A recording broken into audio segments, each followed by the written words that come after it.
Senti, si può ricominciare? È la prima volta che faccio un'intervista di fronte a uno schermo e non è semplicissimo. Ripartiamo, ti prego.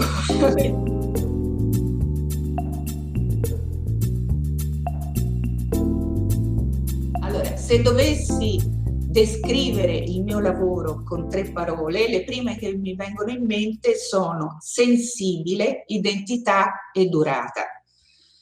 Questo perché da molti anni il centro della mia ricerca è il corpo indagato però soprattutto nel suo aspetto sensibile. Da molti anni lavoro anche sull'autoritratto e l'autoritratto, nell'autoritratto io non cerco una riconoscibilità, non è quello che mi interessa, ma cerco una sorta di identità temporale.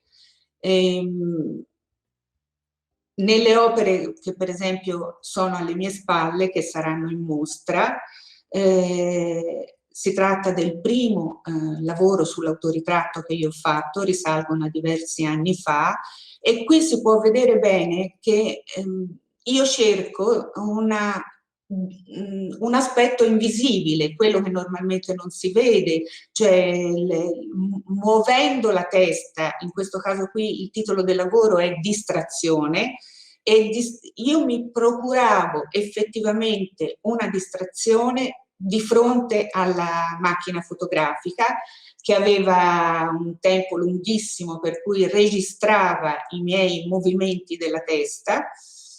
E in questo caso non c'è addirittura quasi una cancellazione del volto, una evaporazione dunque dell'identità in qualche modo, per cercare di prendere una distanza fra me e me stessa. Credo sia uno spazio fondamentale per lavorare sull'autoritratto, riuscire a vedersi da lontano in qualche modo, distaccarsi dal soggetto che si è. In questo senso mi interessa l'identità. E la durata è proprio il tempo, il lavoro sul tempo che è fondamentale all'interno della mia ricerca, in cui il tempo non è il tempo irreversibile, ma è un tempo che che si sofferma sulla durata per percepire soprattutto degli aspetti invisibili del nostro esistere, insomma.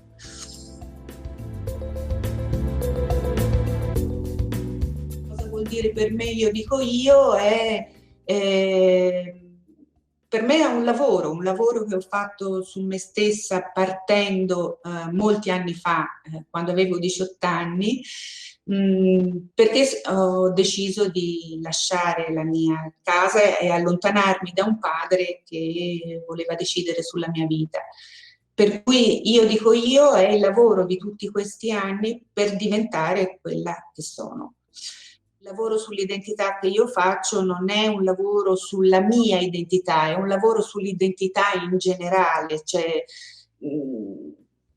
appunto inserire per esempio la percezione è un aspetto fondamentale del lavoro, perché anche il tempo viene percepito in un modo diverso.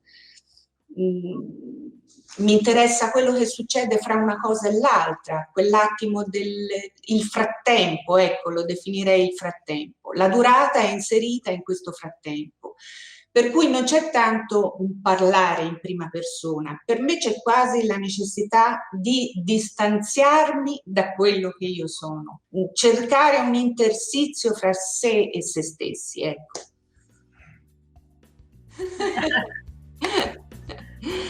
I say I, io dico io.